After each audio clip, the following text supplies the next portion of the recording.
distinguished guests, ladies and gentlemen. Ahmed, thank you very much for inviting me here today, and I'm delighted to speak to you all and have the opportunity of doing so. My connection with sort of those of the Islamic faith has come about as a result of my job, I think. I'm very fortunate to come across and meet a wide range of people, and our court in particular in the last 10 years has a close relationship with the religious courts in Indonesia. We've been working on programs with them funded by AusAid over the years, as have the federal court, and Shane is involved to some extent in that. But we have a particular connection with the religious courts in Indonesia. So I have many friends who are of the Islamic faith, and I'm delighted to be here today. I know that everyone has to get away. We have a limited time, so I'm going to be speaking for about 20 minutes.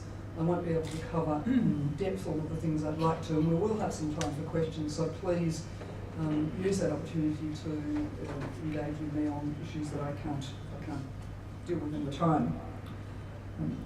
I'm going to discuss commercial surrogacy today in the context of the Affinity lecture series, which is in broad terms about the contemporary family and its importance in society. The creation of children by surrogacy arrangements is a modern means of acquiring a family, along with traditional forms like adoption and the use of other technologies such as IVF. What constitutes a family, and increasingly the moral and ethical issues around the technological advances in the creation of children, requires us to consider the moral and ethical underpinning of what we as a society regard as acceptable and appropriate. The use of the terms acceptable and appropriate immediately begs the question of acceptable and appropriate to whom.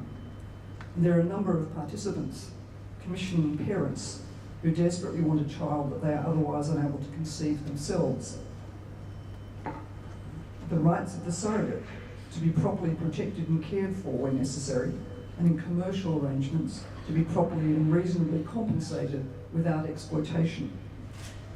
I'm particularly concerned, however, with the rights of the children born of these relationships, and that they have an opportunity, as they are entitled under the United Nations Convention on the Rights of the Child, to know their biological origins. I want to particularly talk about surrogate mothers, but my main focus is on the children born of these arrangements. I've been talking about surrogacy now for some little time, and I'll explain shortly why that's so, and how I came to be so interested in the topic.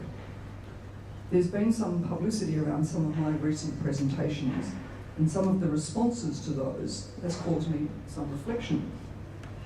Recently I received a critical letter that is critical of my expressed view that there might be some benefit in permitting commercial surrogacy from a woman who lost a child as a result of forced adoption. My initial response was to think that this was completely irrelevant to what I was talking about, and that adoptions and commercial surrogacy are really very different, as indeed they are. However, what it did cause me to reflect upon was that there were people in the community who saw the publicity that I was getting and who were viewing me as the public face as a push for legalisation of commercial surrogacy in Australia. I reflected on this a bit more, and I thought I should make this point today, which perhaps I had not thought to make, which is that I am not the public face for a push for commercial surrogacy in Australia. My own view, and I'll expand upon it, is that as a society, we're not living up to the ethical and moral obligations that we have towards children and surrogate mothers in third world countries in our region, where so many Australians go because we do not allow commercial surrogacy arrangements in Australia. I'm critical of some of the actions of our citizens, and I do think the government needs to do something about it, urgently, sooner rather than later. But my call is essentially for an inquiry where everyone's views can be considered. However, I'm not a person who criticises without having some positive suggestions to make, and one of the suggestions I put forward is that we could regulate much more ethical behaviour if we legalise commercial surrogacy within Australia, and we're then able to provide, at least within our country, what we regard as proper and ethical arrangements in these cases. I also think there are things that we could do that may mean that people who would otherwise have gone to third world countries would not need to do so. I'm not naive enough to think that it would completely prevent people from going to other countries, but we would be in a better position once we reflected upon what was appropriate to put in, and to put in place arrangements in other countries which would also have the effect of requiring better ethical behaviour than we are presently seeing amongst some, but not all couples. I want to make the point that there are couples who still try to have ethical arrangements overseas, particularly in Asia, but because the arrangements there are business arrangements, with the clinics being the middlemen, there's not much scope for the contracting parents to have any real control. Let me go back then to the nature of surrogacy itself. There are many ways of having a family these days.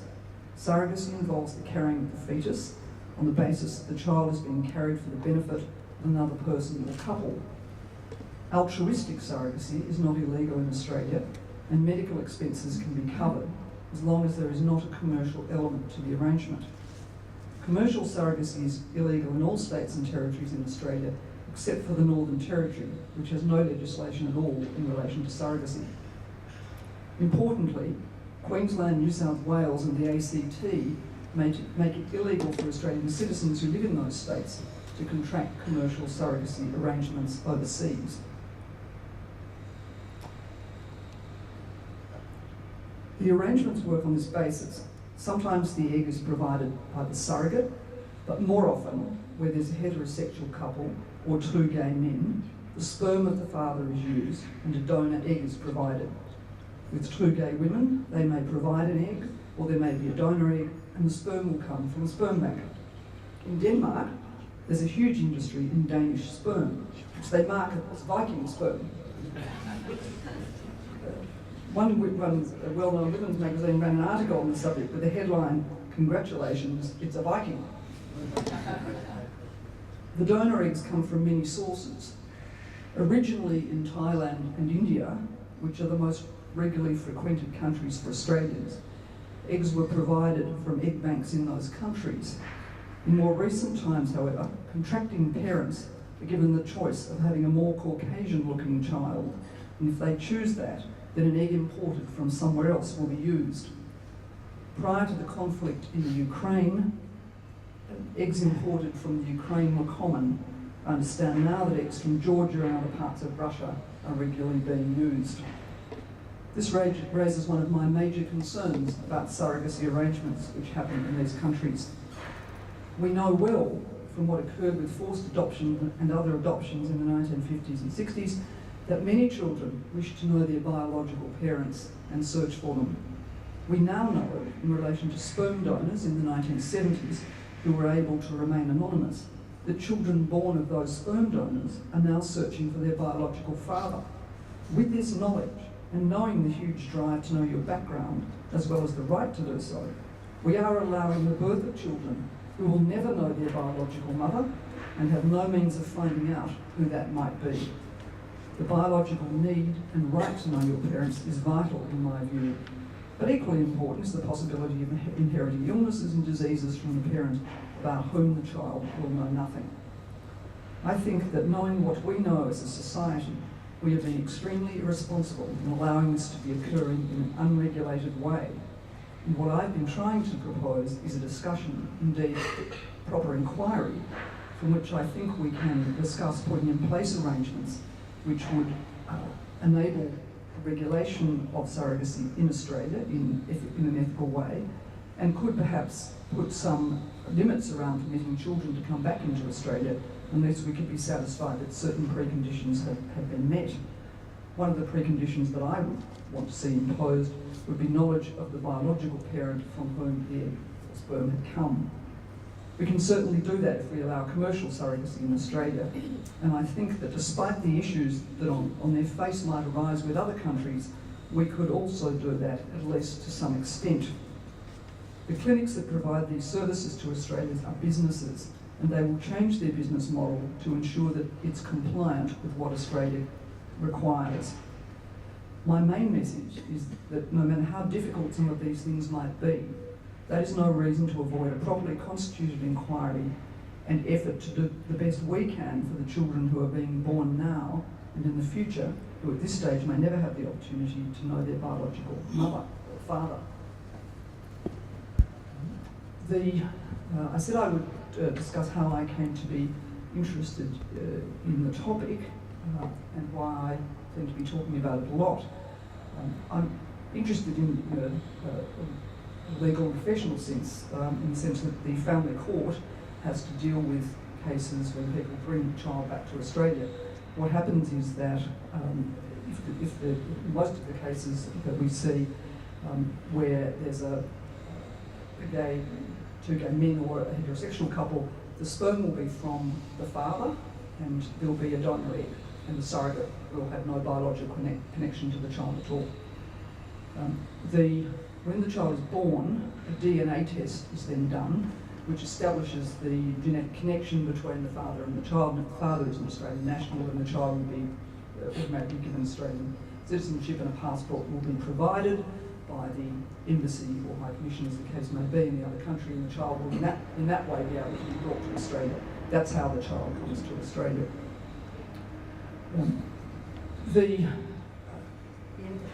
So when the child is brought to Australia, couples then apply to the family court for sometimes a declaration of parentage, and we have different laws in all of the different states in Australia which deal with who's a parent and parentage. It's complicated. The family court can certainly make orders for what used to be called custody of the child and for parental responsibility. I'll talk a little bit about that if I have time a bit later on. Knowing about these issues, I went to a conference in Delhi in 2013. I was there for only a short time, and it wasn't about surrogacy, but at lunchtime at the conference I was talking to two youngish women from the Australian High Commission, and I asked them about surrogacy because I'd recently been at another conference where we were talking about it, and I knew that India and Thailand were the most popular places for Australians to go for commercial surrogacy offshore. And the two of them told me a story which was obviously quite contemporary for them and about which they were obviously quite distressed. And they told me the story of the Indian twins.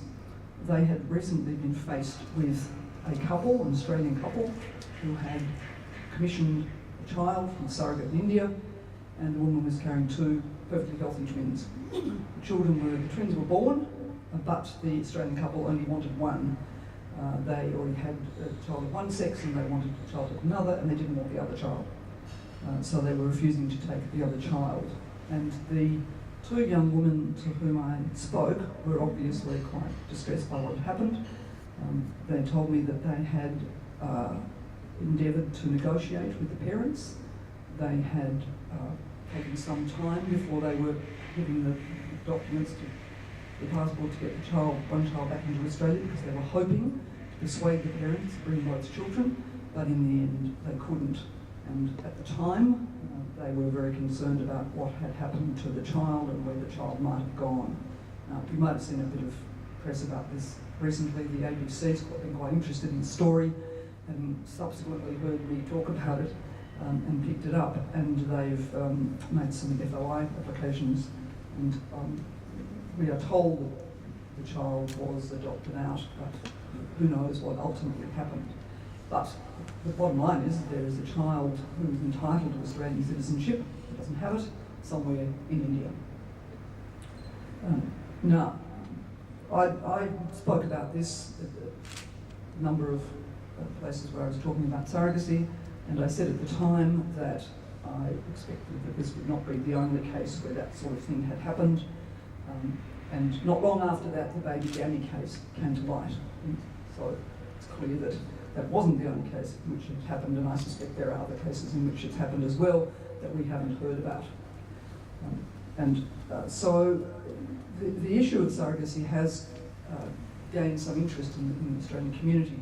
Before that, I think we were mostly, if you were like me, picking up the newspaper, and there were occasional stories about happy families where children had been born of surrogacy and were living happily in Australia, and unquestionably that happens. But I think what this has demonstrated to us that there is a very dark side to this, and that if left to their own devices, people can be quite inhumane and quite unethical about what they do. Now, I don't want to to suggest that everyone's like that, they're not.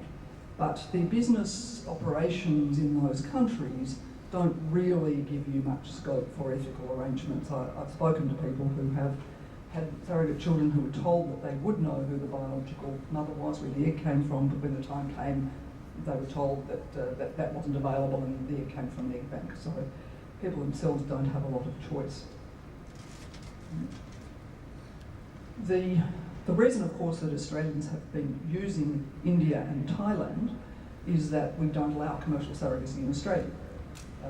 There are other countries where you can go. The United States has a fairly good and pretty ethical arrangements, but it's much, much more expensive to have a surrogacy arrangement in the United States than it has been in India and Thailand. And of course, people are looking for a less expensive option.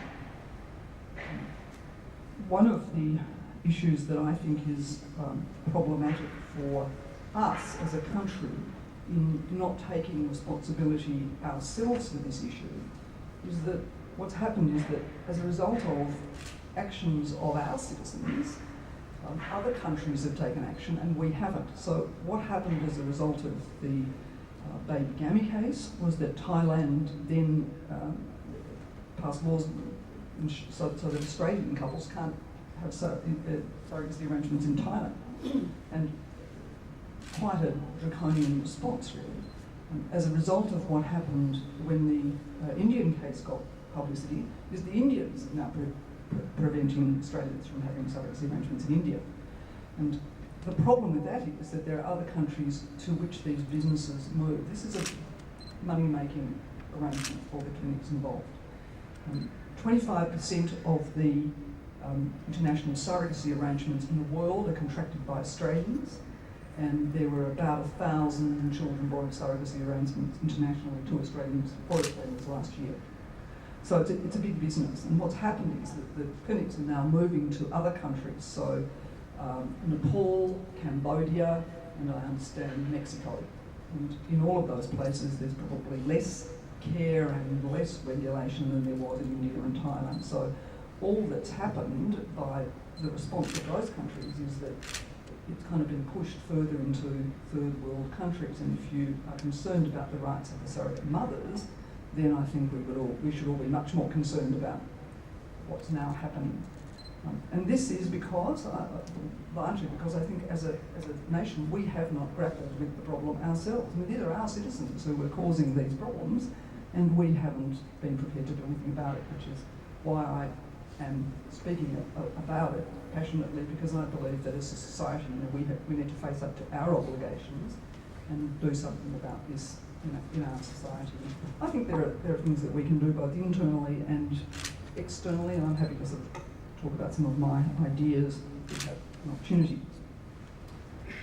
As I said, in Australia, the surrogacy laws are complicated because the states have all enacted, apart from the Northern Territory, have all enacted legislation, and it's different. Although it is illegal in Queensland, the ACT and New South Wales to contract an international surrogacy arrangement, people do, and the government knows about it, and no one's prosecuted. So we have laws in force which are not enforced, and again, I think that's a very foolish arrangement. If you're going to have laws, you should enforce them, and if you don't want to enforce them, then you should repeal them.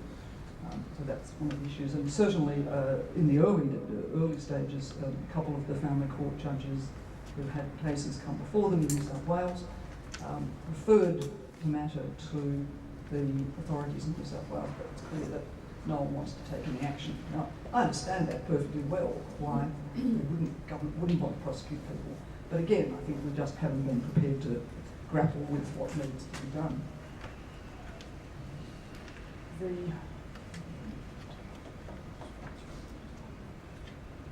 From a private family law perspective, the practice of cross-border commercial surrogacy creates a dilemma. There were initially divergent approaches taken by first instance judges of the family court towards the issue of whether you should make a parenting order when parties in the states where it was illegal applied to the court for a parenting order. The court's got to make an order that's in the best interests of the child, but obviously there's a public policy issue where parties are knowingly breaking the law by contracting illegally. And there have been different approaches taken by family court judges. It hasn't yet come to the full court. There are differing views with first instance judges. Probably the jurisprudence is largely settled as a result of a case of Ellison and Carchanet, which is its pseudonym, in which Justice Ryan decided to invite the Human Rights Commission to intervene in that case to put submissions in relation to the issues about best interest versus public policy and what should happen.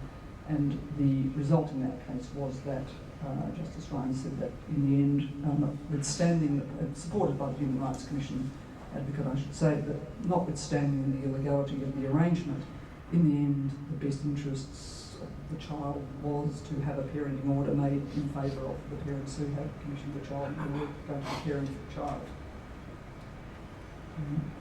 But I think you will remember that some interesting, I think it's been resolved, but a more challenging issue arose for the Family Court of Western Australia that had to deal with parenting application by the parents, the commissioning parents of baby gamete, which might have raised some concerns about the appropriateness of their parenting.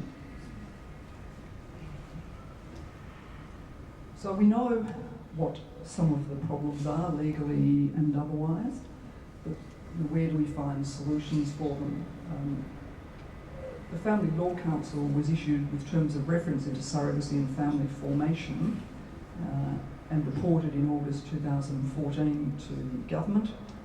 They made an overarching recommendation that the government introduce a Federal Status of Children Act, which includes the power to make orders about the status of children and legal parentage for the purpose of all Commonwealth laws, which would then give some continuity across the country. The Council recommended that the proposed Status of Children Act contained provisions specifically dealing with applications for transfer of parentage where state and territory acts don't apply. And they recommended that in deciding whether or not to make an order transferring parentage from the surrogate to the intended parents, the court have regard to certain minimum requirements. And they were largely extracted from Justice Ryan's decision in Ellison and Carchanet, and include any order in the child's best interests, provisions made for where parties change their minds, evidence that the surrogate mother's consent is available, evidence of the surrogacy agreement is available, whether or not, to what extent the intending parents have acted in good faith, evidence that the intending parents have taken action to ensure the child will have access to information concerning their genetic, gestational and cultural origins, and the legality of the surrogacy arrangement. I think that we need, the Family Law Council said this, an international coordinated regulatory response to commercial surrogacy, ideally culminating in an international convention similar to the Hague Adoption Convention. Indeed, the Permanent Bureau of The Hague are working on such a convention at the moment, but traditionally with international conventions, they take about a decade to actually negotiate and get to fruition. So I think we've got a while to go before we see an international convention, and we can't wait that long. The Hague Conference has had a surrogacy project on foot for a number of years, and they are working on this at the moment. They've requested that, in particular, that India provide information on the measures taken to ensure that legislation and procedures relating to surrogacy were compliant with the UN Convention on the Rights of the Child. And I think that's why the Senate also gave a reaction in India. There are other international issues that arise sometimes with surrogacy. So there was recently a decision of the European Court of Human Rights whereby it was held that France's refusal to recognise or permit the establishment of a relationship between children born in the United States as a result of a surrogacy arrangement and their genetically related intending fathers violated Article 8 of the European Convention on Human Rights, which concerns the children's right to respect for private life. obviously we're not party to that convention in Australia, so we have different considerations. The reported decisions involving international surrogacy around the world are evidencing a tendency towards facilitating the recognition or establishment of children's legal parentage within a best interests framework. As far as the next step was concerned, in 2014 it was recommended that the Council on General Affairs and Policy mandate the formation of an experts group to facilitate further exploration of the feasibility of drawing up a multinational convention. I made submissions recently to the House of Representatives Social Policy and Legal Affairs Committee on surrogacy, suggesting that government could eliminate some of the worst aspects of international surrogacy by devising